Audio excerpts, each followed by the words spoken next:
Welcome back, everyone, for another episode of Know Your Builder or KYB. I'm here joined today by my colleague Christoph, of course, and today we have a great episode in the works. I feel we have Anthony from Aragon, and Aragon is like a true OG project, and it has kind of like it has a long history, let's say, and it's now more back, more fresh and updated than ever. And we have the man here. I don't want to, try to explain too much about Aragon myself, but we have the right person here to give us a pitch.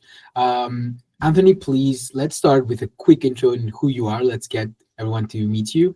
And then let's learn a little bit more about Aragon and what it is, because I don't want to get into that history myself. Sure, perfect. Thanks so much for having me. Super excited to be here. Obviously, chatting with you guys from L2Beat, who are super well respected in the industry, and we get to overlap in our work a lot, which I really, really like, and hopefully more. So I'm Anthony. I'm the CEO of Aragon, or Aragon X to be exact, and we build governance tooling. Now, what does that mean? So we've been around since 2017, as you know, and it actually didn't start with just governance, right? Aragon was trying to build something a lot bigger. It was what was known as a fight for freedom. It was very famous for its ICO. It had a huge raise of 275,000 ETH in 15 minutes, and was looking towards somewhat of building a network state. At the time in 2017, there wasn't much tooling around, nor were there many projects, to be frank. And so they started building something originally, which was to, manage and govern their assets, code, etc. And that was the original Aragon OS, so the operating system. And basically what it was what we call nowadays a DAO framework. And this DAO framework allowed organizations to govern their resources collectively, and be able to make decisions on how they wanted to govern these resources to achieve their goals. You still have some big projects using that OG stack, such as Lido, Decentraland, API3, for example, and Curve, of course. And over time, the governance space, of course, evolved. Aragon itself has contributed a lot more, I think, to the Ethereum ecosystem in general than it gets credit for, to be frank. It also has started the second grants program on Ethereum in history, from my understanding, and funded projects such as Prism, Espresso, DApp Node, which still uses the Aragon package manager today, and Snapshot, as well as Frame. So some of these amazing projects, received some funding back in the day from Aragon's Nest program and spun out. And as Aragon had to build a lot of the tooling for itself, a lot of this tooling then got reused by the industry, which is great. One of our, biggest philosophies at Aragon, and which differentiates us from other governance providers, is that we're fully open source. And so the Aragon package manager, is still used by DAppNode, as I mentioned today. So there's a lot of great tooling still around, including, even if you go back to 2018, you can already find Aragon working on storage proofs for, which, TLDR allows you to have the flexibility and governance of voting off chain or building, censuses off chain, and then trustlessly having that execute on chain. So Aragon's been around for a long time. I joined approximately 4 years ago when the entire organization needed a full reset. And begun building out then. That full reset, to be honest, only came, as you guys know, probably more like 2 years ago. And since then, we've launched an entirely new stack based on the learnings from the previous one. We're very lucky in that regard, right? We have a lot of data and information and users to look back on and speak with them. I often speak with projects like Lido, Curve, etc., to determine what their needs are. And from that, we launched an entirely new tech stack, Aragon OSX, which is a new DAO framework. It's one of the only, I would say, permission management systems that has successfully accrued substantial Lindy since basically Aragon Safe and Governor, its three competitors, sort of launched, pre-2020.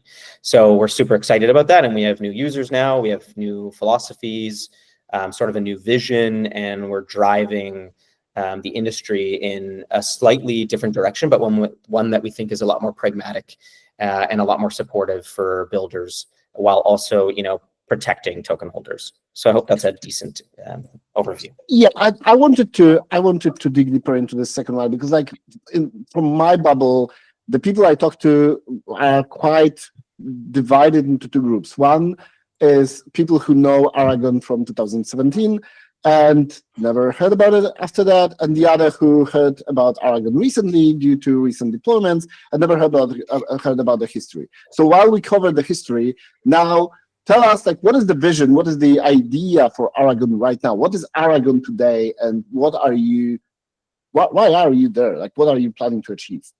Yeah, things have definitely adjusted over the years. You're totally right. And it's 100% new team. I mean, new is it's over, this new team has been here for 2-3 years, so not so new in crypto terms.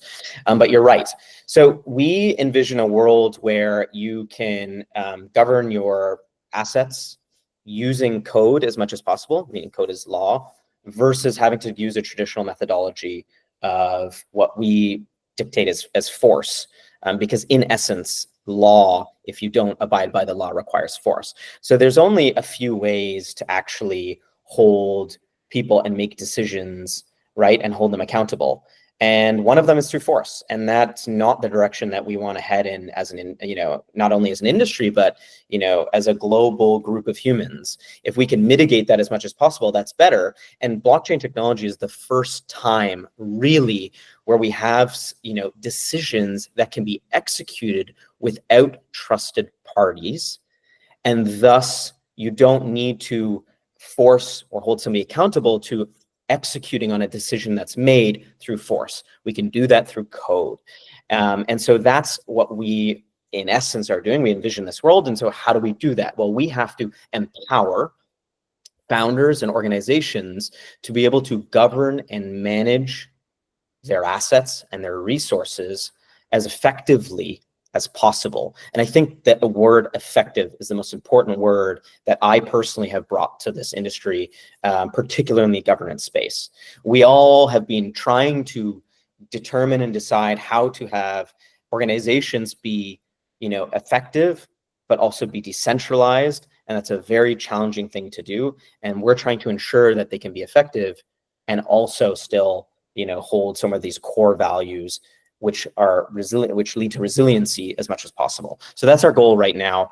When we build a full stack, we're the only team that works across the entire stack, meaning we build and work on the protocol level, so the DAO framework level.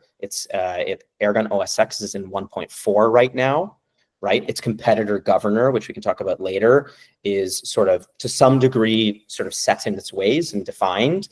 And then we also build a UI on top of that, to allow you to manage, your organization, your token, your community, no code. And you mentioned decentralization. I really liked your recent post that you made on Twitter about what the decentralization means and the difference between decentralizing the ownership and decentralizing the decision-making and execution. How does this philosophy, surface in Aragon? What are the differences, and what is the product philosophy that you are pursuing that that puts them into practice? Yes, so we're pursuing two, and actually I'll share screen in a minute if you guys agree. We're focusing on two things primarily. One is go ahead. Please do. Please share the screen and show us. Okay. Seeing is. I'll set the tone. I'll set the tone though. So decentralized. Okay. Oh my God. Decentralization, governance. People are like, oh, we don't want governance. We don't want decentralization. Well, what does that even mean, right? Let's talk about decentralization first. To say, is somebody, is an organization decentralized or not? Well, what does that even mean? Decentralization is simply what I define as N+1. It just means that you have more than one of something, but that is sort of irrelevant, right? Because what we're talking about is that the fact that decentralization, more than one of something, is a means to an end, not the end itself. We're not trying to be decentralized just for the sake of being decentralized. We want to become decentralized in different aspects of what we offer or what our organization is to reach a goal. And that can be broken down into different things. You have what we commonly think is decentralized decision-making is often something, widely discussed. And if there isn't decentralized decision-making, people say, well, it's centralized. And I said, well, okay, that's only one aspect of an organization that requires decentralization or not. Somebody recently came up to me and they said, Aave is centralized. Mark Zeller makes most of the decisions. And I said, that's interesting. I said, that doesn't mean that Aave is centralized or not decentralized. What that means is that they have a more centralized decision-making process potentially, or decision maker. However, the interesting part is that there's hundreds of people that delegate their tokens to Mark Zeller. So actually, the ownership or control is decentralized, because at any time, those token holders could withdraw their tokens from being delegated to Mark Zeller in Aave and make other decisions. And the whole point of what I'm trying to get across with what I discussed is that control and ownership are the most important parts that require decentralization, especially on the social level, in our organizations today, because they help us reach something, and that is resiliency. And resiliency being one of the most important terms that we discuss in crypto, because what we need is a really resilient framework when we're talking about taking control or taking care of people's money. If you have Arbitrum as an example, $11 billion I think is on their chain, correct me if I'm wrong, or Ethereum as a whole. Well, there's a lot of risk to that, because as we know on blockchains, if you lose your money, well, guess what, you're not getting that back. And so we have to build resiliency, right? And resiliency can include some decentralized decision-making, but for the most part, most of our organizations are quite young. They're quite nascent, right? They're startups. And decentralized decision-making has trade-offs. And so I keep saying, okay, look, decentralized decision-making can be good or bad. It just depends on your type of organization. Most crypto companies, it's actually probably not very good. Decentralized leadership being a very similar thing. You can have many different leaders. Taking Aave as an example, you have Mark Zeller, but guess what? It is more decentralized that, because you still have Stani, who has a large voice as well in that ecosystem, right?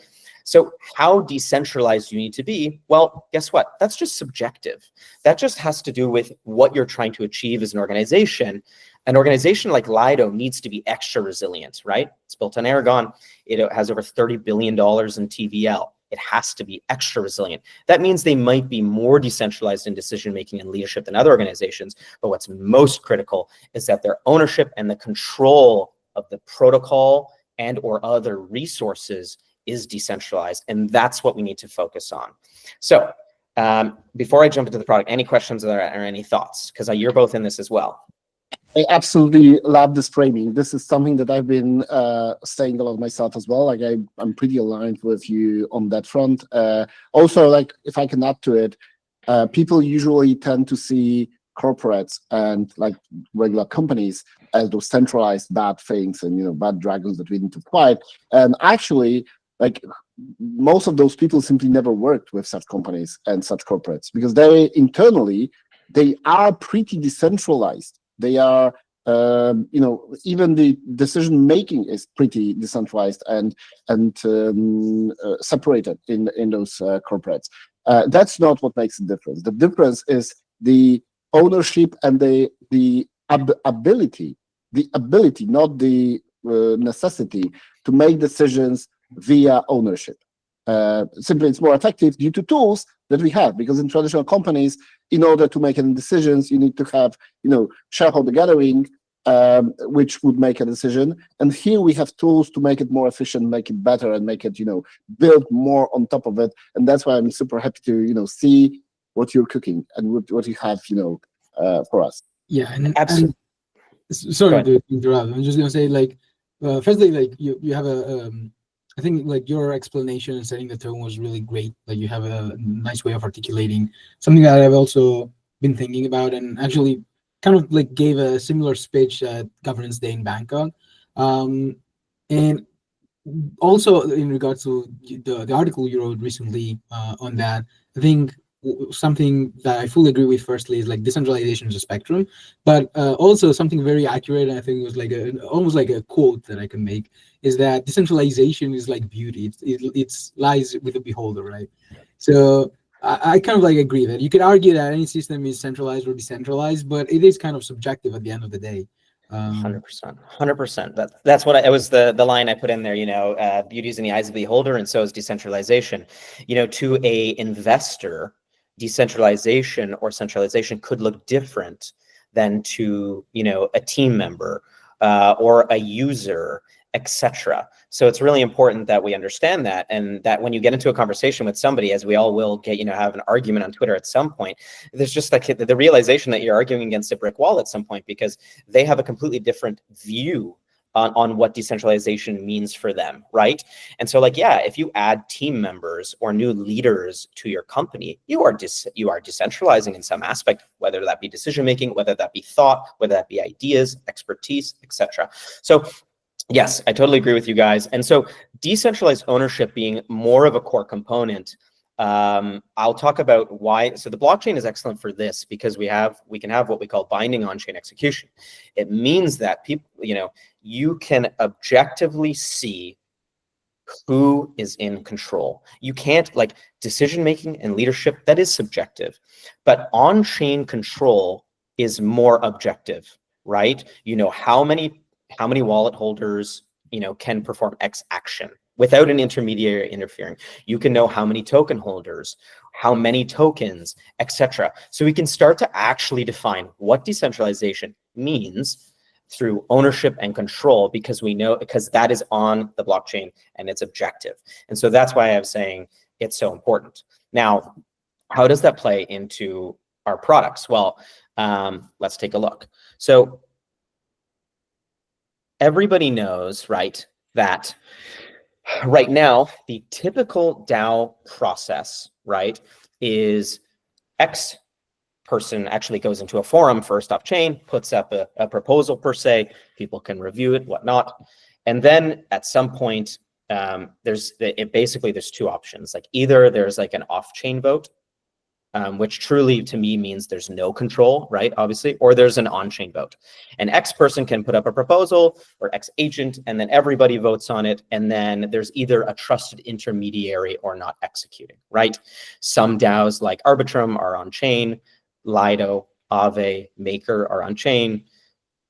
Almost everybody else is basically off-chain with some trusted intermediaries before. And that doesn't mean that the whole organization is, right? There are different aspects of an organization where some things can be executed on-chain and some things that can't.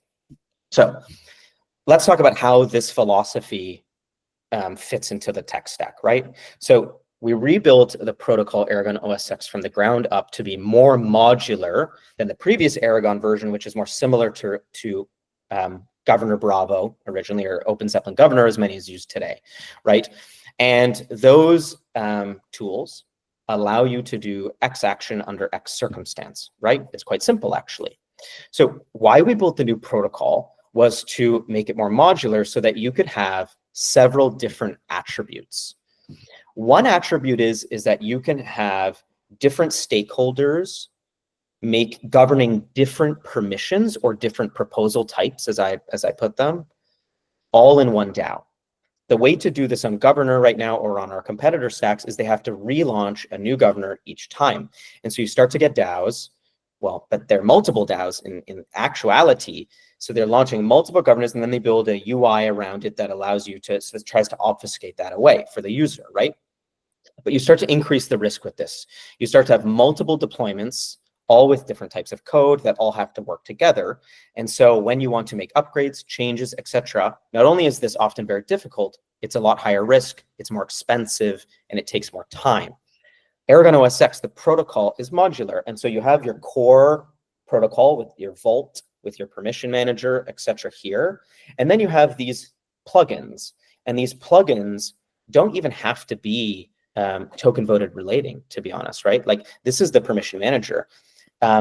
We can actually have digital identification, wallet-based voting, and we can start to plug different types of governance, methodologies into the DAO. including multiple plugins that work together seamlessly. If you want to upgrade your DAO in the future, you can simply create a proposal to uninstall a plugin, install a new plugin, and you've changed your governance. And guess what the great part is? You only need to audit or change the code on a very small portion on the plugin. So this reduces risk, makes it faster and cheaper. And the great thing is it's not a library. It's factory based. So instead of forking, like in our competitors, these whole DAOs over and over again and changing the code, here, if a plugin or governance system already exists in our plugin repository or governance marketplace, you can simply install that. So when Polygon built their plugin, when Tycho built their plugin, when they all built their different types of governance, this becomes an open source public good that anybody in the industry at any time can simply install into their DAO and go without an audit or anything, and they're off and moving. So this makes the system more scalable. We can now start to sell this, or projects around the world can start to use this much more quickly, easily, and cheaply, and we can hopefully get the entire world on chain at scale. Any questions before I show you in the UI? Yeah, like let's see it. Like let's see it in practice. How does it work? Yeah. And how do all those different pieces of the puzzle work together? Exactly. So here is how it works. So here is the UI that we have. This is our general UI. We also have, and anybody can come in here with no code, spin up a complex DAO or just on-chain organization for free without writing a single line of code. We obviously do custom deployments as well, which I'll show you in a minute. But so here, let's take a look at it. So to show you the power of the plugins, we can come into our UI and we can click on proposals. Great. And so here you'll notice that we have 3 different proposal types. We have, in this instance, we have protocol upgrades, right? We have the token, basically minting the token, for example, grants. And you can add as many proposal types as you want, okay? Then we can go look at our members of the DAO. Now, usually in a DAO, there's only one member type, right? And that is the token holder. Or if you consider a safe itself, right? Not token holder, but if you consider the safe itself, the multi-sig, a DAO itself, then it would be wallet-based, users would be the only members. But in here, we can actually have different types of members that don't have to be from the same type. They can be different types of token holders, different multi-sigs, digital identification, for example. And you can see here we have token holders, we have a supermajority multi-sig, we have the core team, we have legal guardians, and this isn't just in the UI. These are all different permissions given to different users on chain, okay? So why does this matter? This matters because what organization in the world has one governance methodology for every single decision that's made? Zero. Like, why would your, in your company, your developers be making decisions on your marketing? Why would your marketing team be reviewing code of the developers? And so we need what we call separations of power. And separations of power means that in one DAO, different stakeholders can govern different permissions. And these permissions are anything that's on chain that can be, executed on. So let's take a look how that looks like. So here we have a protocol upgrade, and let's click on one of these proposals. So here we have the information, and using our staged proposal processor, which allows us to actually have stages. So just like in the normal world, sometimes you have some X person makes a decision, and then guess what? It gets escalated to the next person who has to make a decision on that, right? It's not just everybody says yes or no on one decision. There's often hierarchy. So here we have, to upgrade the proposal, we have the details. We have, just as an example, of course, we have a multi-sig. 1 out of 5 is the minimum approval on this multi-sig. Once it passes stage 1, it automatically heads to stage 2. And in this stage 2, it's now in the community review, right? So for this proposal upgrade, it's very clear that there's a security council, let's say, that can only put up the proposal, and now it heads to token holders. And token holders now have 7 days with a 50% plus threshold to actually veto or vote on if they approve of what the security council put up. After that, it goes into a time lock. And the great thing about Aragon is you literally have to click one button, add time lock. That's it. And now you have a time lock that you can customize the duration of the time lock, and a time lock is there so that if people after both of those stages disagree, they have time to exit the system safely with their money before the upgrade actually happens. And you can play around with this as much as you want. You can put the voting first and put a multi-sig second. You can have multiple bodies in a stage or multiple members in one stage, right? So let's take a look at that. So the great thing about this is, and why the ownership is so important here, is that we believe that ownership is who controls what. And we don't believe that referendum-based voting, so everybody voting on every single decision, is the smartest methodology to be effective or efficient, even though it does have control. But now we can actually add control and move everything on chain and separate, through separations of power, this control. So let's take a look again. So that's one type of proposal. And that, all that does is govern the protocol, right? So now let's take a look at grants, okay? So this proposal was rejected. Let's head into it. Okay, super cool. We only have one stage here. But what's great about this stage is that there are two bodies or two members in one stage. It requires both of them, or you could choose one of them to approve this to move it on. And so you have the grants committee here that did not approve it, but the legal guardians did approve it. You know, because maybe you just have some legal guardians, and this often happens behind the scenes in DAOs, that actually need to make sure there's KYC, make sure there's certain things before they accept it. Well, guess what? They can have two different multi-sigs that are embedded in here, and they just come in here and they vote, right? And that's it. And so the great thing about this is now you can have multiple different bodies or members in one stage. So like, let's take a real life example of where this could be used. Arbitrum, I think right now are making huge changes, which is super, you know, exciting, let's say. And they're very much following, I believe, this sort of ownership philosophy, right? And they have these 5, I think it is, different organizations. You know, they have Off-Chain Labs, they have the foundation, they have OpCo. And so now, no code, they could come in here and they could set up all the things that they have to govern, and they could add so that there's checks and balances, right? So that they're not just, you know, a multi-sig on charge of everything. They can add that it requires the foundation to always accept approval of something on OpCo, or that the token holders might have a veto over certain conditions or certain permissions, right? And so they can start to play around with this and actually have an organization where they can actually have everything on chain. They can manage everything, you know, execute on things and have the right checks and balances. And as we know, one of the only ways to be safe is redundancy, right? In the real world, you want to log into your Twitter account. Everybody has 2FA now on their Twitter account, right? Especially in crypto. And that's redundancy. It's adding extra layers, but still hopefully being efficient in order to execute on actions or things. And that's what we have here. We have true ownership, we have true control, and it can be distributed to different members in one UI. And so that's sort of the philosophy behind it, is that you can actually now build real organizations fully on chain that govern themselves appropriately. Can you show us, because I understand everything and it's super exciting, but like one thing that I still don't get it and can't like put together is those modules. Like, where are those modules here? So the modules, or the plugins, as we say, are different types of governance methodologies. So in this particular DAO, it's very clear that we would have token voting. The token voting plugin would be in here because we have token voting here. The multi-sig plugin would be plugged in, so that we have 2 types of plugins. We also might have an admin plugin if there was an admin, but there isn't on this one. We could have multi-chain governance plugin, which allows for multi-chain governance. And so we can start to add different types of you know, governance methodologies or actions within one DAO. And that's a great thing, Christoph. You don't see it because you shouldn't see it. It's all within the UI here. Yes, if you want to go take Aragon OSX and build it yourself, right?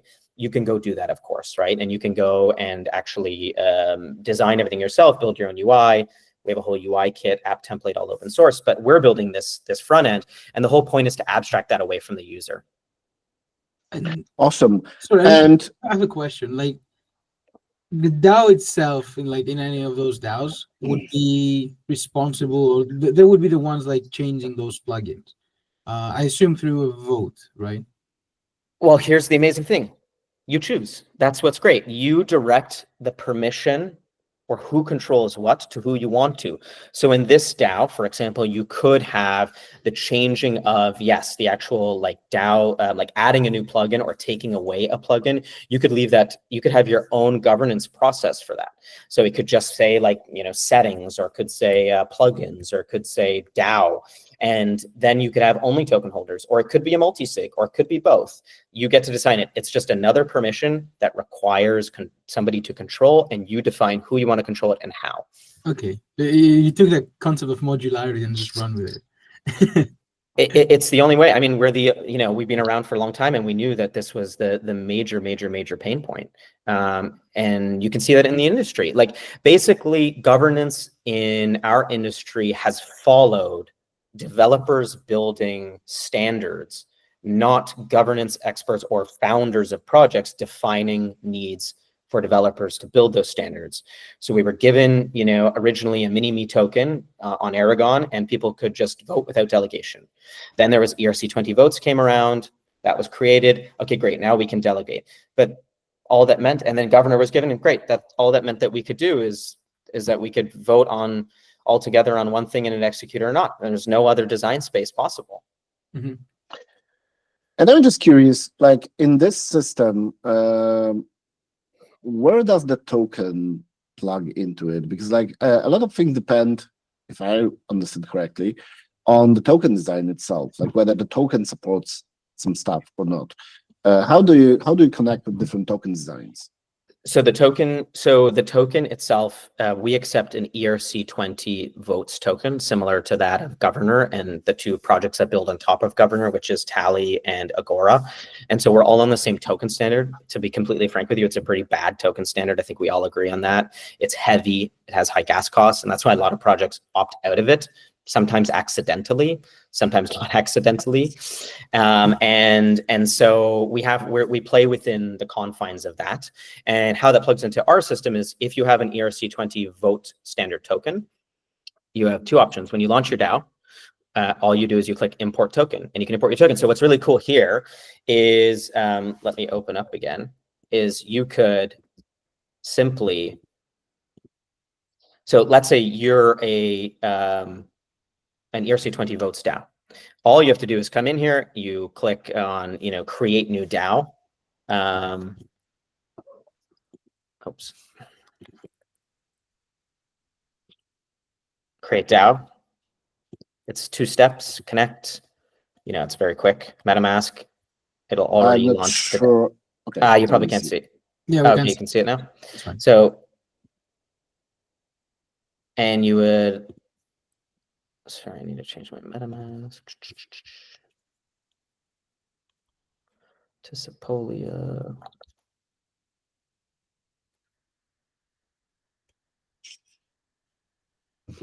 Okay, here we go. Okay, can you see my page now? Yes. Okay, now you can see it.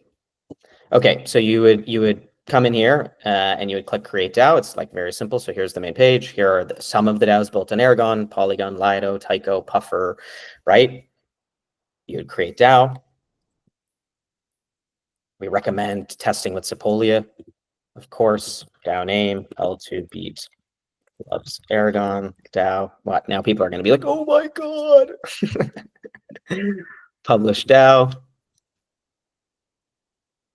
Obviously, you probably can't see my MetaMask, but yeah.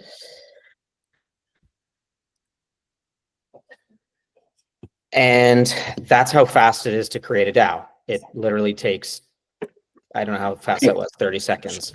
Right now, you just deployed the barebone yes. Aragon X deployment, right?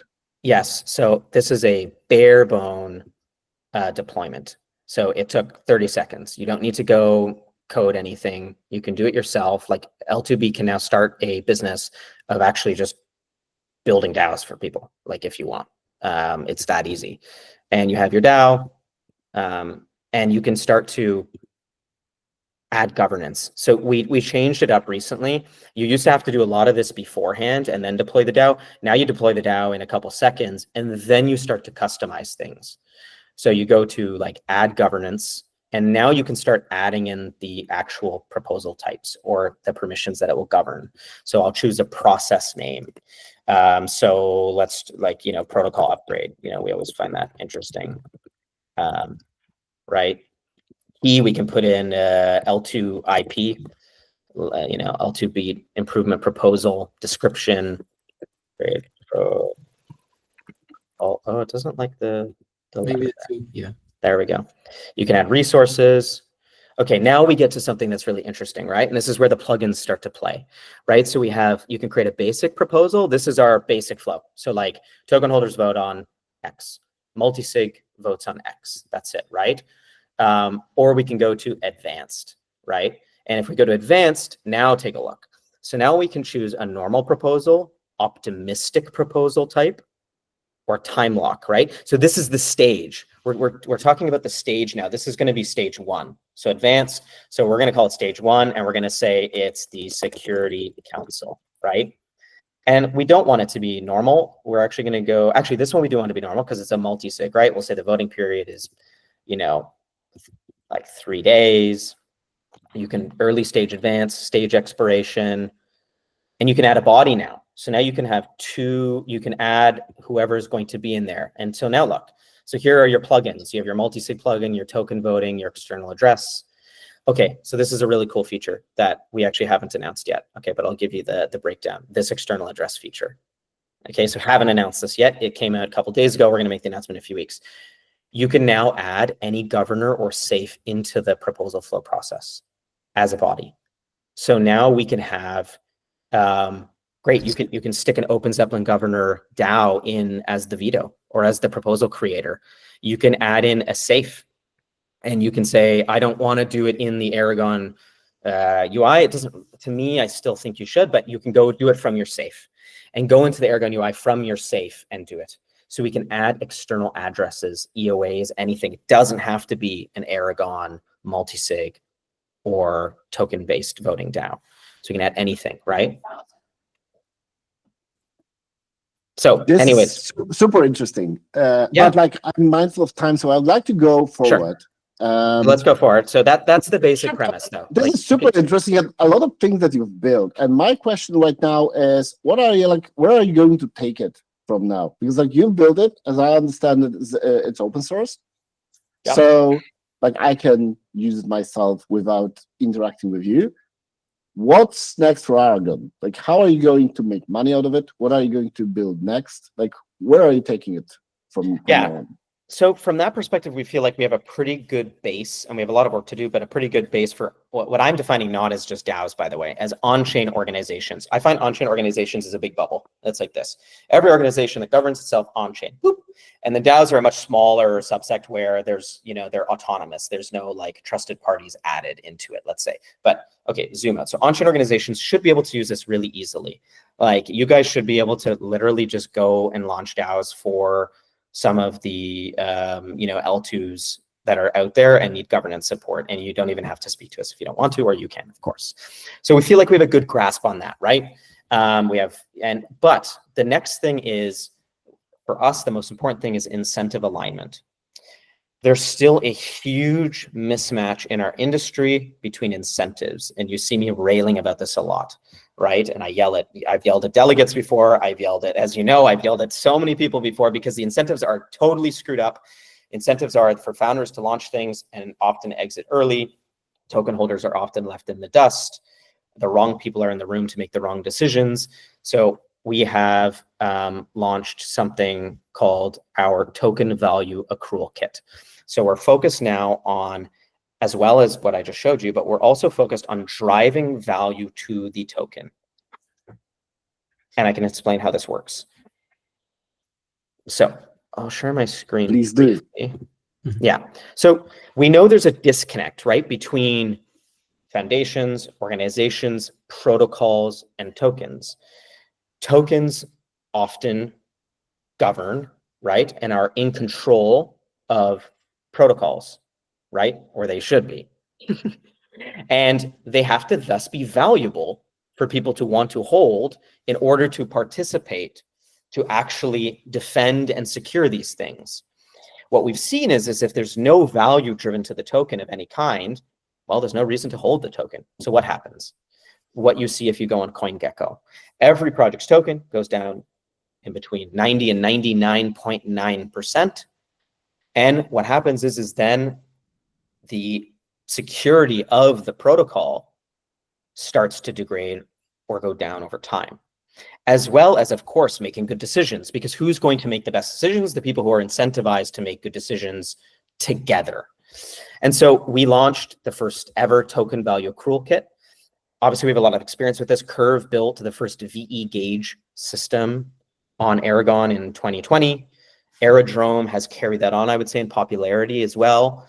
We have other projects like Pendle using it, and now we're having an explosion of projects building VE gauges. So what is VE gauges, to be honest?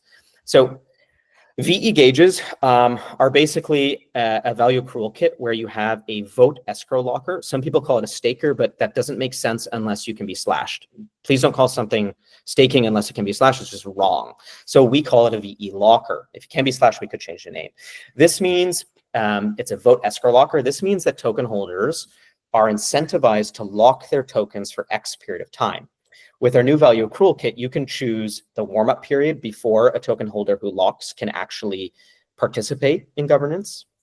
You can choose the minimum lock duration. Curve is very famous for 4 years being, the maximum lock.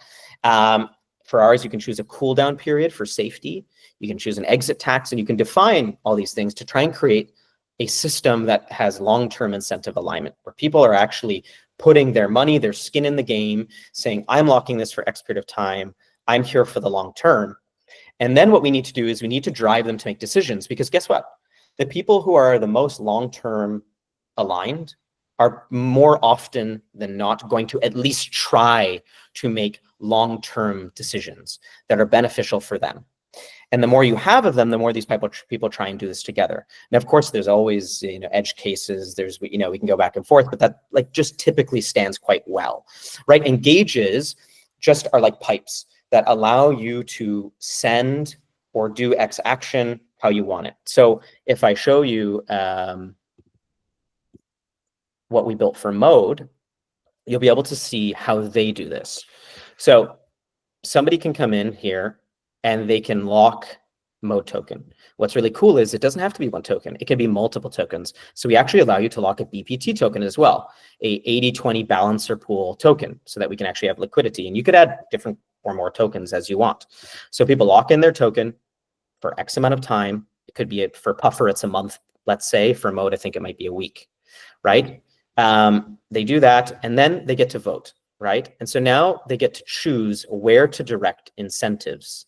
In other examples, it may be where to direct emissions, where to direct, rewards from inflation. So where they're basically, voters are directing capital. They're allocating capital where they think it will benefit Mode in the long term. And they receive a small, feedback for this. It would be as if, let's assume that I think Aave wanted to turn on their fee switch. Aave wanted to turn on their fee switch. There will be a big vote. They'll decide, okay, 80% will go towards growth. And what growth means in this case is voting on these apps that are built on Mode, because Mode has decided they want to incentivize these apps being built on Mode, right? And let's say the other 20% of the value that's driven to locked holders will go to those token holders. So now they're rewarded to participate, and they participate to direct incentives to where they think it's the best long-term for the token value and project. And so you get this incentive alignment now. There's actually a value to the token. There's a reason to hold it. There's a reason to participate with it, which is also good, let's be frank, from a regulatory perspective, as it is decentralized control and decision-making. And so you get what we call is a growth flywheel, is you start to actually get people who want to hold the token, to generate rewards, to incentivize rewards. More users will come onto the chain, or will create more liquidity pools if it's a AMM, and you start to get this growth flywheel. And so you start to actually get to build your ecosystem by directing incentives appropriately and wanting to own the token. So the VE Gauge methodology, which is quite old now, we have revitalized it, we have modernized it, we've made it modular, flexible, open sourced it, and we're building this out for different projects such as Mode, Puffer, and there's many others I sadly can't mention that are in production right now. I love this example, especially that we actually had Mode on this, in this series a few months ago when they actually launched it. So for anybody who's listening to us right now, if you're interested on their perspective, you can go back a few months on our YouTube channel and see Mode talking exactly about the same. Yeah. Perfect. Back with our king. Yeah. In the interest of time, I also want to ask something that has to do on more like higher level on kind of like what you're building, and you can describe like Aragon among other things as like a governance tool, right? And governance, as I also kind of like asked in the episode we did with Tally, is like a very niche thing in crypto. Not in general, but like in crypto, you have to learn about crypto, learn about DAOs, tokens, voting, delegates, and all that. And my question is twofold. One, how or why did you decide to build in governance? Like, how that decision came to be. And the second, and more importantly, in my opinion, is you have to deal with DAOs oftentimes, right? And DAOs can be messy, as we all know, and chaotic, and a lot of signal versus noise. And I'm wondering, from your perspective as a builder and someone who builds things that DAOs will be using, how do you deal with DAOs in the sense of getting feedback about what is needed from those DAOs? Like, how do you understand what there's demand for? Yeah, so as I mentioned to you, I believe separations of power are super, super important, right? And so that means I go to whoever's in control, because that's the person who I need to speak to typically not to get feedback, because they're in control of the system. What do they need from me? Now, yes, I do like to go speak with other, whether it be delegates. We've had many, many meetings with different delegates to take a look at what's important to them, the voting aspects. So I believe each party, member, etc., of an organization has differing opinions based on what is important to them. We need to stop bundling everything into everybody makes a decision on everything. It doesn't make sense. If I want feedback on the voting experience, I'm going to go to the voters or the delegates, right? Same with the delegation experience. If I'm going to the if I want to find out more information on the actual operational aspects of putting a payload up on our stack, for a DAO to execute on something, well, I'm going to go to who's going to typically drive that payload and put that in, right? It's a reason why we created Wallet Connect for DAOs, or what we call DAO Connect, right? So in our UI, we were being told by DAO operators that they were saying, well, like, I'm tired of having to basically, have a developer put in a bunch of code that nobody can understand to actually, execute on an action. Well, we said, okay. So we went and worked and now integrated Wallet Connect. So in Aragon, you can go click on Wallet Connect, like in a safe or on your EOA. You can then go click on the dApp you want to use, Morpho, whatever, use their UI, and then it pre-populates a proposal in human, readable format, and creates that proposal and posts it into the DAO. So you no longer need to do that. So like, this is how we learn, and these are the people we work with. And so I try, and it's very important for me, is that I try and go speak with the right people who are actually doing certain things within the DAO. And I believe that a DAO should have different proposal types and different people governing each proposal type. Well, at least larger DAOs, let's say, right? So yeah, and then in terms of governance, how did I get into governance? So the blockchain itself as a technology has certain value propositions. We often try and throw everything onto a blockchain that may or may not need to be on a blockchain, for example. However, governance can actually be controlled on a blockchain in a different way than it can in the real world. The blockchain has actually enabled something that we could never do before. Now that's super, super powerful. Now, sadly, due to like wrong incentives, bad technology, governance has sort of not, and DAOs have not had a great last like 3 or 4 years in the Ethereum ecosystem, which is quite sad, because if you go look at Vitalik, and who recently just posted what his priorities are for the following years in the EF, governance was in his top 3. That was one of his top things. Same with Aya, same with Ellie from the founder of Starknet. They all understand that if we can improve governance, which in essence is just the process by which we make decisions, we 100% can create a better system than in the traditional world. One that is hopefully more efficient, potentially, but at least is more effective, whether that be through resiliency, censorship resistance, or other value propositions that we might find important. So that's why.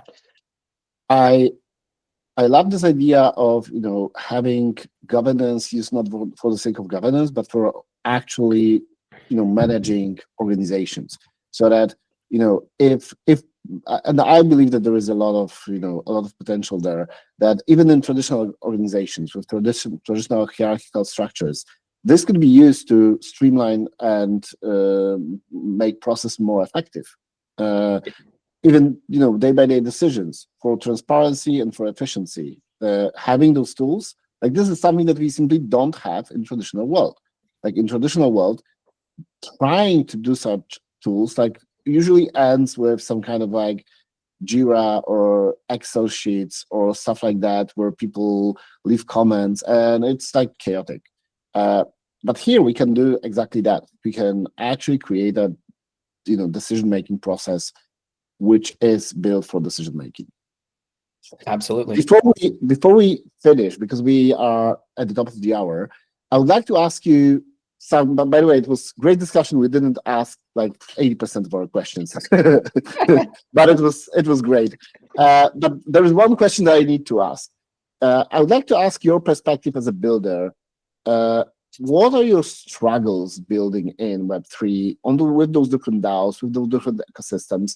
And what do you see could the ecosystems and the DAOs do to help you? Like, what is needed? What do you need? Yeah, we need feedback. Like, we can never have enough people or users playing around with our tooling and providing feedback on what is important to them. L2B, as a great example, is one of the largest delegates, if not the largest delegate across probably the entire industry.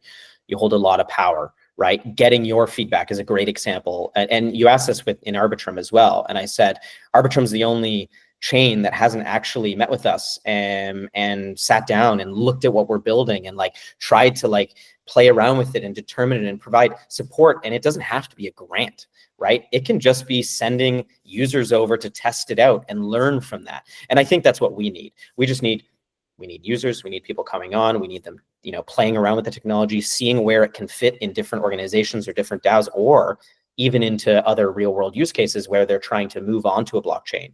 And so for me, that's the most important. If we get that, that's how we find product market fit. Product market fit equals potentially revenue generation at some point. And that means successful, happy Aragon. It means a successful, happy user base and industry. So I think that's what's most important. If I had any ask for everybody out there, come play around with our stuff, come talk with us, come use it, see what's broken, see what sucks, see what works. And that's how we build good products. And we're all in it here together. I know there's a lot of like mistrust in our industry and a lot of noise, but there are some really good, sincere builders. And so my recommendation is, instead of finding the next hot thing that's sort of sexy, like AI was like 3 months ago, like there's very like rooted, important things being built that actually utilize the value proposition of our technology, like a blockchain, and come and work on those and use those, because that's the most important thing for us to achieve like escape velocity and mainstream adoption. Yeah, really well said. I think that applies to many, like, if not all builders out there. Like, we need more people trying out stuff and playing around with them, and not just talking about it. Yeah.